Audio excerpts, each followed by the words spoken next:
नमस्कार, KP news 24/7 में आपका स्वागत है। मैं हूं आयुषी विजयवर्गीय आपके साथ। तो चलिए खबरों के सफर की शुरुआत करते हैं और सबसे पहले एक नजर हेडलाइंस पर। विकलांगों के घर दरवाजे पर यूडीआईडी कार्ड के नारे के तहत अगस्त माह के रूप में मनाया जा रहा है। हुमनाबाद शहर में सड़कों का डाबरीकरण कार्य शुरू। कर्नाटक भर में 48 स्थानों पर सरकारी अधिकारियों के खिलाफ लोकायुक्त की छापेमारी चल रही है। डीके शिव कुमार ने कहा, पार्टी के अन्य विधायक कांग्रेस में शामिल होना चाहते हैं। पूर्व डीआरडीओ प्रमुख डॉक्टर वीएस अरुणाचलम का निधन। राहुल गांधी ने भारत जोड़ो किया, प्रधानमंत्री भारत तोड़ो कर रहे हैं, मल्लिकार्जुन खड़गे का बड़ा बयान। शरद पवार के आरोप बेहद गंभीर, सेंट्रल एजेंसियों का हो रहा गलत इस्तेमाल, संजय राउत का बड़ा बयान।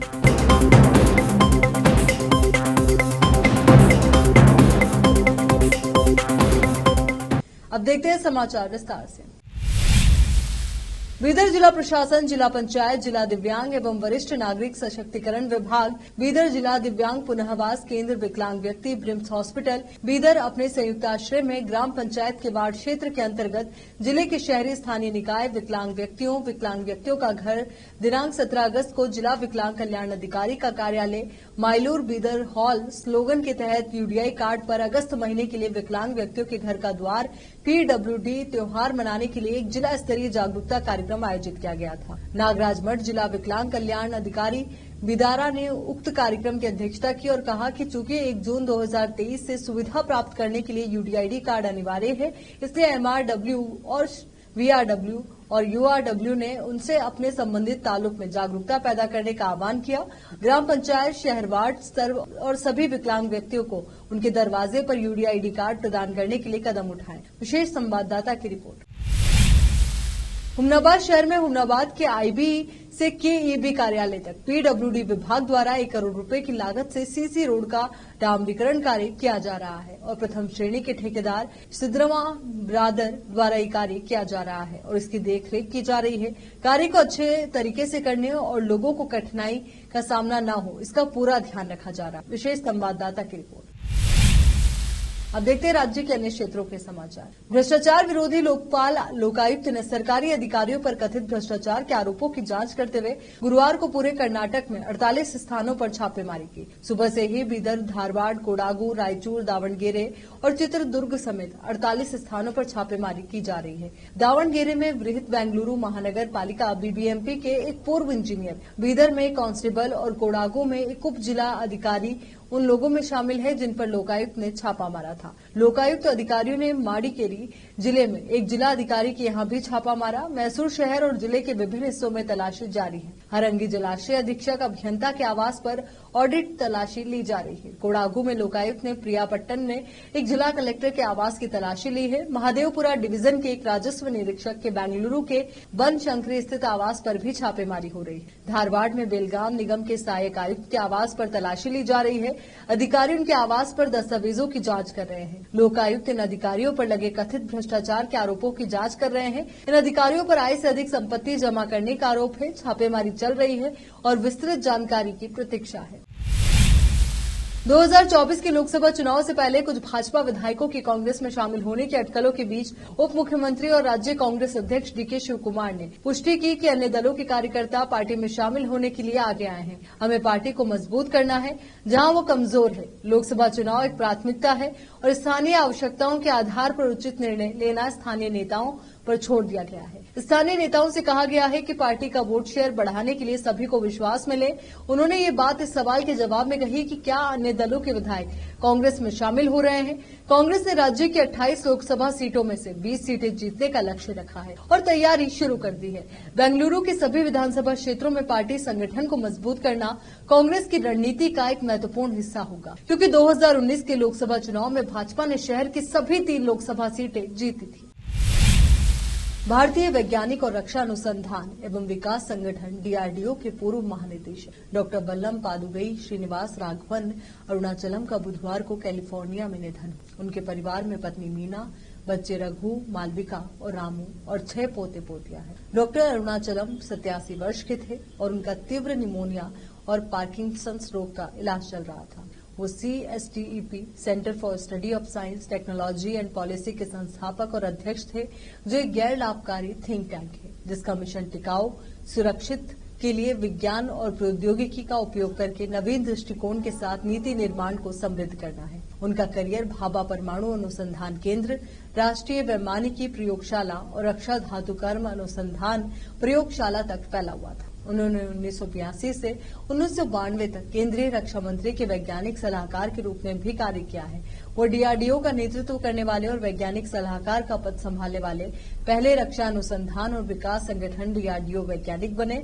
उन्होंने 1982 से 1992 तक रक्षा मंत्रालय के सलाहकार के रूप में कार्य किया। बीजापुर शहर के जिला सरकारी अस्पताल के सम्मुख एक सरकारी बस के पीछे एक कार के टकराने से दुर्घटना घटी है। बताया जा रहा है कि एक तेज रफ्तार कार को ऑटो ने टक्कर मारी तो हादसे को कम करने के लिए कार चालक ने एक बस को पीछे से टक्कर मार दी, जिससे कार को अधिक नुकसान पहुंचा है। हालांकि इस दुर्घटना में कोई जनहानि नहीं हुई और एक बड़े हादसा को टाला गया। बीजापुर ट्रैफिक पुलिस ने मामला दर्ज कर लिया और मामले की जांच की जा रही है। बीजापुर से फिरोज शेख की रिपोर्ट। यहाँ रुकेंगे एक छोटे से ब्रेक के लिए, जल्द हाजिर होंगे। हिंदुस्तान के हर कोने में हम हैं मौजूद। 24 घंटे हालात पर गहरी नजर, खबरों से जुड़े चुपते सवालात और आपको दिखाता है धार्मिक, सामाजिक, राजनीतिक, लोकल और इंटरनेशनल न्यूज की सबसे बेहतर कवरेज, जो आपको रखती है हर पल बाखबर। देश और दुनिया भर की खबर के लिए देखते रहें KP News 24/7। ब्रेक के बाद एक बार फिर से आपका स्वागत है। कांग्रेस अध्यक्ष मल्लिकार्जुन खड़गे ने हिंसा प्रभावित मणिपुर का दौरा नहीं करने को लेकर बृहस्पतिवार को प्रधानमंत्री नरेंद्र मोदी पर तीखा प्रहार किया और यह आरोप लगाया कि राहुल गांधी ने भारत जोड़ो का काम किया तो प्रधानमंत्री नरेंद्र मोदी ने भारत तोड़ो का काम किया। खड़गे ने राजधानी के तालकटोरा स्टेडियम में महिला कांग्रेस के राष्ट्रीय सम्मेलन में दावा भी किया कि सरकार विपक्षी नेताओं को जांच एजेंसियों का दुरुपयोग कर डराने का प्रयास कर रही है, लेकिन विपक्ष एवं कांग्रेस के नेता डरने वाले नहीं है। खड़गे ने 15 अगस्त को लाल किले की प्राचीर से प्रधानमंत्री मोदी द्वारा दिए गए संबोधन का उल्लेख करते हुए कटाक्ष किया। अब उन्होंने भाइयों और बहनों कहना छोड़ दिया, अब कह रहे हैं परिवार वालों। उन्होंने कहा सरकार CBI ED का उपयोग कर रही है और विपक्ष को सता रही है, कांग्रेस को सता रहे हैं। कांग्रेस पार्टी डरने वाली नहीं है। खड़गे ने कहा कि हमने संसद में मणिपुर के बारे में बोलने के लिए प्रधानमंत्री से बार बार आग्रह किया, जब वो नहीं बोले तब लोकसभा में हमें अविश्वास प्रस्ताव लाना पड़ा। उन्होंने कहा कि प्रधानमंत्री के पास मध्य प्रदेश, राजस्थान और छत्तीसगढ़ में जाकर चुनाव प्रचार करने के लिए समय है, लेकिन मणिपुर में जाने का समय नहीं है। उनको समाधान नहीं करना है। ये लोग मणिपुर को जोड़ने का नहीं बल्कि तोड़ने का काम करते हैं। कांग्रेस अध्यक्ष ने आरोप लगाया राहुल गांधी जी 4000 किलोमीटर पैदल चले, उन्होंने भारत जोड़ो किया, लेकिन मोदी जी भारत तोड़ो का काम करते हैं। उनके मुताबिक प्रधानमंत्री मोदी ने संसद में लंबी चौड़ी बात की, लेकिन गांधी, नेहरू, पटेल और अंबेडकर का नाम नहीं लिया, सिर्फ मैं की बात की। शिवसेना उद्धव गुट सांसद संजय राउत ने कहा कि कल शरद पवार ने ईडी के इस्तेमाल का जो आरोप लगाया है वो बेहद गंभीर है। पवार ने कल कहा था कि ईडी ये तय करती है कि कौन किसी पार्टी में जाएगा और कौन मंत्री बनेगा। संजय राउत ने पत्रकारों से बातचीत में कहा कि शरद पवार ने कल बताया कि कैसे शिवसेना को तोड़ा गया और पार्टी का चिन्ह और नाम भी उन्हें दे दिया गया। अब एनसीपी के साथ भी ठीक उसी तरह से हो सकता है। संजय राउत ने कहा कि चुनाव आयोग का अब यही काम रह गया है और इसी शर्त पर पार्टियां तोड़ी जा रही है। संजय राउत ने कहा कि जैसा उद्धव ठाकरे ने कहा कि हम फिर पार्टी को खड़ी करेंगे, जिस पार्टी को बाला साहब ठाकरे ने बनाया उस पार्टी का अधिकार आपने चुनाव आयोग किसी और शिंदे को दे दिया। जिससे एनसीपी को शरद पवार ने बनाया, उनके रहते उसका अधिकार आप किसी और को दे रहे हो। ये कौन सा न्याय या कानून है? जिस पार्टी को बाला साहेब ने बनाया उनके बेटे उद्धव के रहते वो पार्टी किसी अरे गहरे शिंदे को दे रहे हैं। संजय राउत ने कहा कि शरद पवार पार्टी के राष्ट्रीय अध्यक्ष हैं, उनके रहते उनके सामने उनकी ही पार्टी किसी और को सौंप रहे हैं। ये इस देश में हो रहा है। चुनाव आयोग समेत सभी सेंट्रल एजेंसियों का मिसयूज किया जा रहा है। संजय राउत ने कहा कि पवार साहब ने कहा है कि देश में अब ईडी तय करेगी कि कौन किस पार्टी में जाएगा, अब ईडी तय करेगी कि कौन मंत्री बनेगा। पवार साहब ने जो बात कही वो बहुत गंभीर है, इससे पूरा देश बहुत चिंतित है। कांग्रेस के पूर्व राष्ट्रीय अध्यक्ष राहुल गांधी ने नेहरू मेमोरियल म्यूजियम और लाइब्रेरी का नाम बदलने पर अपना पहला रिएक्शन दिया। उन्होंने कहा कि नेहरू जी की पहचान उनके कर्म है, उनका नाम नहीं है। केंद्र सरकार ने नेहरू मेमोरियल म्यूजियम का नाम बदलकर प्रधानमंत्री म्यूजियम और लाइब्रेरी कर दिया। 14 अगस्त से आधिकारिक तौर पर नया नाम प्रभावी हो गया है। कांग्रेस की ओर से पहले ही इस बदलाव को लेकर केंद्र की नीतियों पर निशाना साधा गया था। कांग्रेस की ओर से ये कहा गया कि लगातार हमले के बावजूद देश के प्रथम प्रधानमंत्री पंडित जवाहरलाल नेहरू की विरासत हमेशा जिंदा रहेगी और वो अपने वाली पीढ़ियों को प्रेरित करते रहेंगे। हिमाचल प्रदेश में प्राकृतिक आपदा ने लोगों का जीवन तहस नहस कर दिया है। राजधानी शिमला समेत कई अन्य जिलों में भारी बारिश और लैंडस्लाइड की घटना हुई है। राज्य में आपदा में जान गंवाने वाले लोगों की संख्या 71 पहुंच गई है। इस बड़ी तबाही के बीच हिमाचल के सीएम सुखविंदर सिंह सुक्खू अपने एक बयान को लेकर विवादों में फंस गए हैं। सीएम ने कहा कि शिमला में लोग बिना वैज्ञानिक विधि के घर बना रहे हैं। इनमें ड्रेनेज सिस्टम काफी खराब है। लोग बिना जाने पानी बहा रहे हैं और ये पानी पहाड़ियों में जाकर उसे कमजोर कर रहा है। शिमला 150 साल से ज्यादा पुराना शहर है, जहां अच्छा ड्रेनेज सिस्टम था, अब यहां नालों पर इमारतें बन गई। सीएम सुक्खू ने आखिर में कहा कि आजकल जो मकान गिर रहे हैं वो स्ट्रक्चरल इंजीनियरिंग के मानकों से नहीं गुजरे। बाहर से आए आर्किटेक्ट, जिन्हें मैं बिहारी आर्किटेक्ट कहता हूं, वो यहाँ आते हैं और फ्लोर पर फ्लोर बना देते हैं। हमारे पास लोकल राजमिस्त्री भी नहीं है। बिहारियों पर दिए गए बयान को लेकर जब सीएम सुक्खू विवादों में फंसे तो उन्होंने सफाई भी जारी की। उन्होंने कहा कि मैंने ऐसा कुछ भी नहीं कहा, यहाँ बिहार के लोग भी फंसे हुए थे, मैंने उन्हें हेलीकॉप्टर से निकलवाया। बिहार के करीब 200 लोग अभी भी यहाँ फंसे हुए हैं। वे हमारे भाई जैसे हैं। ये हमारी स्ट्रक्चरल इंजीनियरिंग की गलती है, वे तो सिर्फ मजदूर हैं। हिमाचल प्रदेश में पिछले 4 दिनों से भारी बारिश और लैंडस्लाइड का कहर बरकरार है। विभिन्न हादसों में अब तक 71 लोगों की मौत। बादल फटने की वजह से सैकड़ों घर बर्बाद हो गए। कई स्थानों पर अब भी बड़ी संख्या में लोग फंसे। कांगड़ा, मंडी, चंबा में बाढ़ से हालात बेहद खराब। सेना, एयरफोर्स, एनडीआरएफ, एसडीआरएफ रेस्क्यू में जुटी है।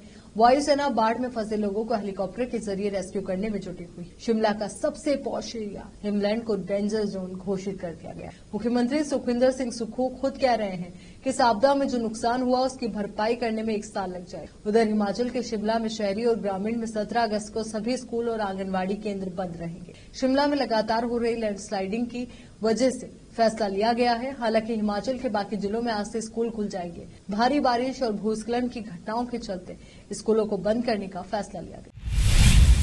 यहाँ पर रुक रहे एक और छोटे से ब्रेक के लिए फौरन लौटेंगे। हिंदुस्तान के हर कोने में हम हैं मौजूद। 24 घंटे हालात पर गहरी नजर, खबरों से जुड़े चुपते सवालात और आपको दिखाता है धार्मिक, सामाजिक, राजनीतिक, लोकल और इंटरनेशनल न्यूज की सबसे बेहतर कवरेज, जो आपको रखती है हर पल बाखबर।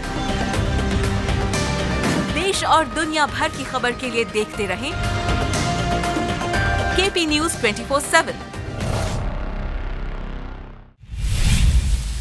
ब्रेक के बाद बढ़ते हैं आगे। रूस और यूक्रेन की जंग को 1.5 साल के करीब वक्त हो, लेकिन ये जंग खत्म होने का नाम ही नहीं ले रही और न ही किसी अंजाम तक पहुंच रही है। इसी बीच रूस ने ताजा हमला करते हुए यूक्रेनी बंदरगाहों को अपना निशाना बनाया। इस कारण बंदरगाहों पर रखा भारी मात्रा में अनाज नष्ट हो गया। दुनिया में यूक्रेन और रूस मिलकर करीब 25% अनाज निर्यात करते हैं। इनमें यूक्रेन सबसे अव्वल है। ऐसे में अनाज के नष्ट होने से कई देशों में अनाज को लेकर परेशानी होती है। इस हमले की अमेरिका ने निंदा की है और ऐसे हमलों को अस्वीकार्य बताया है। अमेरिकी उप प्रेस सचिव वेदांत पटेल ने कहा कि ओडिशा, रेनी और इजमेल में यूक्रेनी बंदरगाह के बुनियादी ढांचे पर रूस ने हमला किया। मॉस्को दुनिया भर में अनाज को जरूरतमंद देशों तक पहुंचने से रोक रहा है। यह अस्वीकार्य है। पटेल ने कहा कि पुतिन को वैश्विक खाद्य सुरक्षा की कोई परवाह नहीं है। क्रेमलिन के कारण यूक्रेनी किसानों और दुनिया भर के जरूरतमंद देशों पर नकारात्मक प्रभाव पड़ता है। रूसी हमले के कारण काफी अनाज नष्ट हो गया है। चीन गरीब देशों को कर्ज के जाल में फंसाकर अपना उल्लू सीधा करना चाहता है। अफ्रीकी देशों से लेकर गरीब एशियाई देशों को पहले वो कर्ज का लालच देता है, फिर उन पर दादागिरी करता है। चीन ने ऐसी ही नीति भारत के पड़ोसी देशों के साथ भी अपना रखी है, चाहे नेपाल हो या पाकिस्तान या बांग्लादेश हो या श्रीलंका। सभी को कर्ज के जाल में चीन फंसाकर भारत के खिलाफ इनका उपयोग करना चाहता है। श्रीलंका का इम्बनटोटा बंदरगाह ऐसा ही एक उदाहरण है जिस पर चीन अपने अधिकार का उपयोग करता है। इन सबके बीच एक बार फिर कर्ज में फंसे श्रीलंका को चीन ने कर्ज का प्रलोभन दिया है। ऐसे समय में जबकि IMF श्रीलंका को कर्ज देने या राहत पैकेज देने के मामले पर समीक्षा करेगा। चीन ने पहले ही श्रीलंका को कर्ज का लॉलीपॉप देने का भरोसा दिया है। श्रीलंका के सबसे बड़े द्विपक्षीय ऋणदाता चीन ने द्वीप राष्ट्र को ऋण चुनौतियों से प्रभावी ढंग से निपटने में मदद का आश्वासन दिया है। चीन ने आश्वासन ऐसे समय में दिया है जब देश को सितंबर तक अपने बाहरी और घरेलू ऋण पुनर्गठन को अंतिम रूप देना है। इसके बाद अंतर्राष्ट्रीय मुद्रा कोष IMF इस साल मार्च में दिए गए $2.9 अरब के राहत पैकेज की पहली समीक्षा करेगा। IMF 11 से 19 सितंबर को इस समीक्षा करेगा। अब एक नजर फिल्मी समाचारों पर। सलमान खान की टाइगर 3 का है ओपनहाइमर के डायरेक्टर क्रिस्टोफर नॉलन से कनेक्शन, फिल्म में लगा हॉलीवुड का तड़का। अब देखते हैं समाचार खेल जगत से। जसप्रीत बुमराह इतिहास रचने की दहलीज पर T20I में भारत के लिए पहली बार होगा ये कारनामा। आखिर में देखते हैं समाचार बाजार के। डिजिटल इंडिया का बढ़ेगा दायरा, 6,25,000 IT पेशेवरों को मिलेगी ट्रेनिंग, 14,903 करोड़ रुपए के प्रोजेक्ट को मंजूरी। चलिए एक बार फिर से नजर डालते हैं हेडलाइंस पर। विकलांगों के घर दरवाजे पर UDID कार्ड के नारे के तहत अगस्त माह के रूप में मनाया जा रहा है। अहमदाबाद शहर में सड़कों का डाबरीकरण कार्य शुरू। कर्नाटक भर में 48 स्थानों पर सरकारी अधिकारियों के खिलाफ लोकायुक्त की छापेमारी चल रही है। DK शिव कुमार ने कहा, पार्टी के अन्य विधायक कांग्रेस में शामिल होना चाहते हैं। पूर्व DRDO प्रमुख डॉक्टर VS अरुणाचलम का निधन। राहुल गांधी ने भारत जोड़ो किया, प्रधानमंत्री भारत तोड़ो कर रहे हैं, मल्लिकार्जुन खड़गे का बड़ा बयान। शरद पवार के आरोप बेहद गंभीर, सेंट्रल एजेंसियों का हो रहा गलत इस्तेमाल, संजय राउत का बड़ा बयान।